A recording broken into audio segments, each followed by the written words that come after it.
तो चलिए आज की हमारी बातचीत शुरू करते हैं। हमारे पास ना एक बहुत ही दिलचस्प लेख है जिसका शीर्षक है 2026 के युग में एक लड़की को जीवन साथी कैसे चुनना चाहिए। अब देखिए 2026 में ये सवाल पहले से कहीं ज्यादा जटिल हो गया है। एक तरफ सोशल मीडिया का प्रेशर है, दूसरी तरफ करियर की दौड़ और जिंदगी तो बस भागी रही है। तो इस माहौल में जहां हर चीज फिल्टर की हुई और परफेक्ट दिखती है, कोई असली चीज कैसे ढूंढे। इस लेख के जरिए हमारी कोशिश यही समझने की है कि चमक दमक के परे जाकर एक मजबूत रिश्ते की नींव किन चीजों पर रखी जानी चाहिए। तो चलिए इसे परत दर परत खोलते हैं। लेख की जो सबसे पहली और मुझे लगता है सबसे बुनियादी बात है वो है चरित्र, किसी इंसान का कैरेक्टर। सुनने में यह थोड़ा पुराना लग सकता है ना, लेकिन लेख का तर्क है कि आज के दौर में लड़कियां अक्सर लड़के की नौकरी, उसकी कार या इंस्टाग्राम पर उसके फॉलोअर्स देखकर इम्प्रेस हो जाती हैं। पर शादी जैसी लंबी पारी दिखावे से नहीं बल्कि इंसान के असल स्वभाव से ही खेली जा सकती है। और यहाँ ये समझना जरूरी है कि लेखक चरित्र पर इतना जोर क्यों दे रहा है। देखिए, पैसा, लुक्स, सोशल स्टेटस ये सब वक्त के साथ बदल सकता है, बल्कि बदलता ही है। लेकिन किसी इंसान का मूल स्वभाव, उसके संस्कार, उसकी ईमानदारी, ये वो चीजें हैं जो जिंदगी भर उसका और उसके साथी का साथ निभाती हैं। लेख में एक बहुत ही प्रैक्टिकल टेस्ट बताया गया है। अच्छा, वो क्या है? क्योंकि पहली मुलाकात में तो हर कोई अपना बेस्ट साइड ही दिखाता है। बिल्कुल। इसीलिए लेख कहता है कि किसी का असली चरित्र देखना हो तो ये मत देखो कि वो आपके साथ कैसा है, ये देखो कि वो उन लोगों के साथ कैसा व्यवहार करता है जिनसे उसे कोई फायदा नहीं होने वाला। जैसे कि रेस्टोरेंट में वेटर के साथ या अपने घर के स्टाफ के साथ। वो अपने माता पिता और दोस्तों से कैसे बात करता है, जब कोई नहीं देख रहा होता तब वो कैसा इंसान है। इसमें एक चेतावनी भी छिपी है। अगर कोई बाहर के दुनिया के लिए बहुत अच्छा है लेकिन घर में अपने लोगों से बदतमीजी करता है, तो ये एक बहुत बड़ा सिग्नल है कि शादी के बाद वही व्यवहार आपके साथ भी हो सकता है। ये बहुत गहरी बात है। तो ठीक है, मान लिया कि चरित्र रिश्ते की नींव है, लेकिन सिर्फ एक अच्छे इंसान के साथ होने से ही तो रिश्ता नहीं चलता। बिल्कुल। हाँ, मैंने ऐसे कई रिश्ते देखे हैं जहाँ दोनों लोग बहुत अच्छे हैं पर साथ में खुश नहीं है, वो कनेक्शन ही नहीं है। इस गैप को लेख कैसे देखता है? यकीनन यहीं पर इमोशनल अंडरस्टैंडिंग की बात आती होगी। आपने बिल्कुल सही पकड़ा। यही लेख का दूसरा और शायद सबसे महत्वपूर्ण स्तंभ है, भावनात्मक समझ, इमोशनल कनेक्शन। बिल्कुल। लेख का मानना है कि 2026 के रिश्तों में अगर किसी चीज का सबसे बड़ा अकाल है तो वो इसी का है। हम कनेक्टेड हैं पर कनेक्टेड महसूस नहीं करते हैं। एक अच्छा जीवन साथी वो नहीं जो सिर्फ आपकी बातें सुने, बल्कि वो है जो आपकी खामोशी को भी समझे, जो ये महसूस कर सके कि आप कब परेशान हैं, भले ही आप कह ना रही हो। लेख का पॉइंट ये है कि शादी सिर्फ एक छत के नीचे रहना नहीं है। It's about being on the same emotional wavelength. उसके बिना तो आप रूममेट्स हुए, लाइफ पार्टनर्स नहीं। एग्जैक्टली। और ये कनेक्शन रातों रात नहीं बनता। ये तब बनता है जब कोई मुश्किल समय में आपका हाथ थामे, जब वो आपकी जीत को अपनी जीत समझे, और जब आप दोनों एक दूसरे के सामने बिना किसी डर के अपने सबसे कमजोर पल भी साझा कर सकें। इसके बिना दो लोग एक घर में रहकर भी अजनबी ही रहते हैं। और अब उस मुद्दे पर आते हैं जिसने आज के रिश्तों को सबसे ज्यादा उलझा दिया है। हाँ, वो हिस्सा जो मुझे इस लेख में सबसे ज्यादा डरावना और दिलचस्प लगा, सोशल मीडिया और दिखावे का जाल।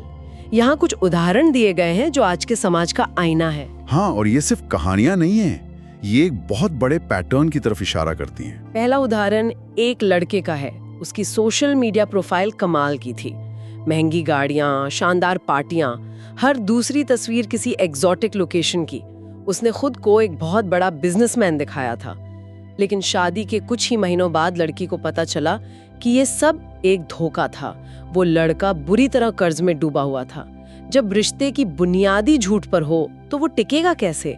लेख के मुताबिक ये रिश्ता 2-3 साल में ही टूट गया। और दूसरा उदाहरण तो और भी ज्यादा आम लगने लगा है आजकल। बिल्कुल। दूसरी कहानी एक लड़की की है जिसने एक सोशल मीडिया इन्फ्लुएंसर से शादी की। लाखों फॉलोअर्स, ग्लैमरस लाइफस्टाइल।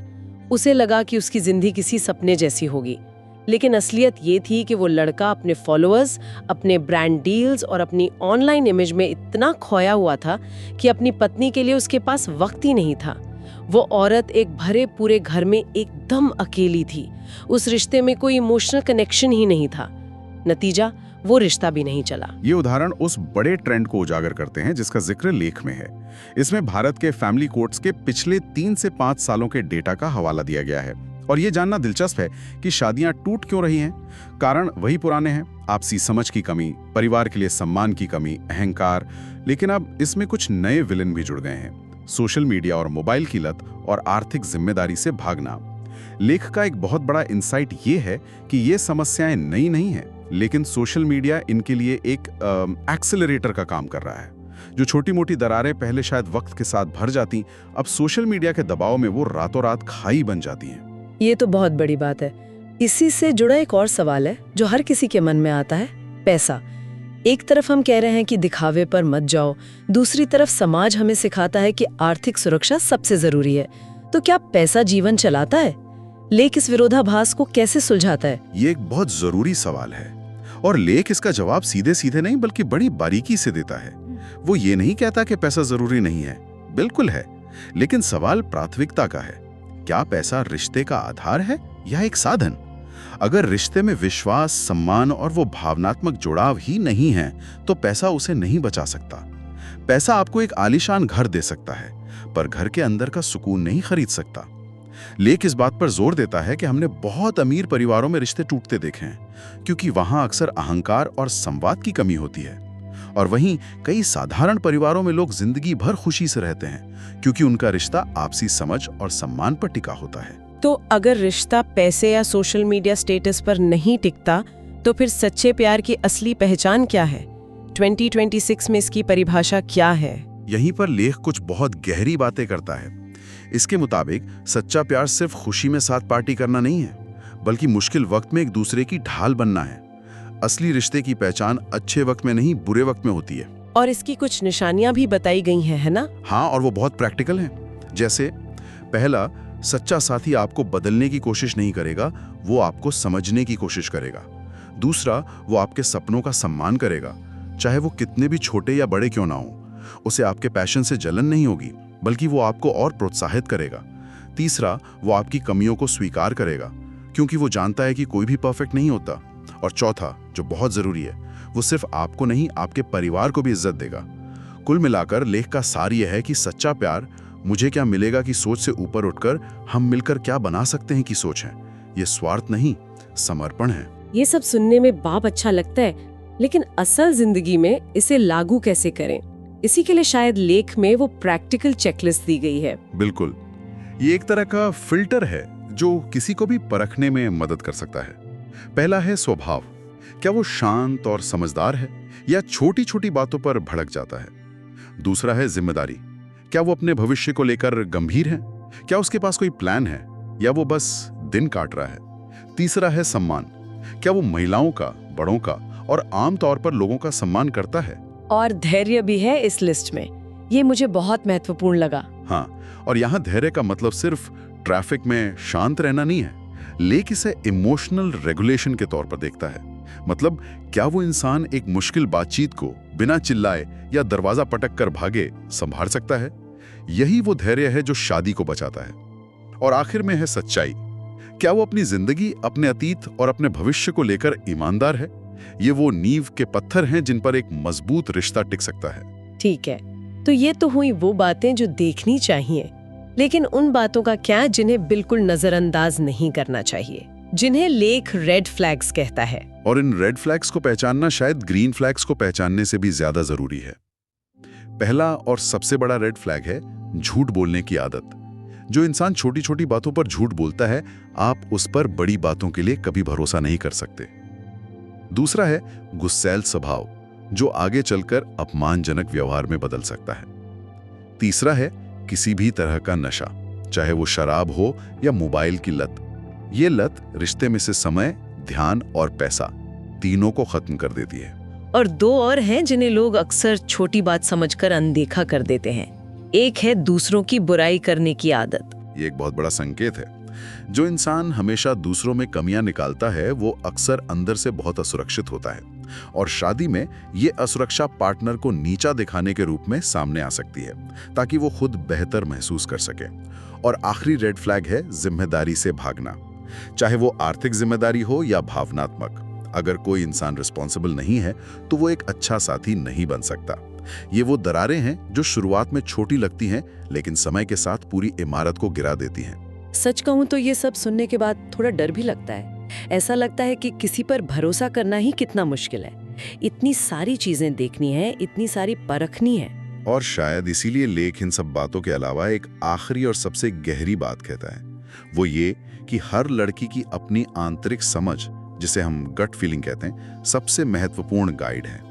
कई बार सामाजिक दबाव, परिवार की उम्मीदें या बाहरी चकाचौंध में हम अपने अंदर की इस आवाज को सुनना बंद कर देते हैं। लेख जोर देता है कि यह जिंदगी का सबसे बड़ा फैसला है और इसमें जल्दबाजी नहीं करनी चाहिए।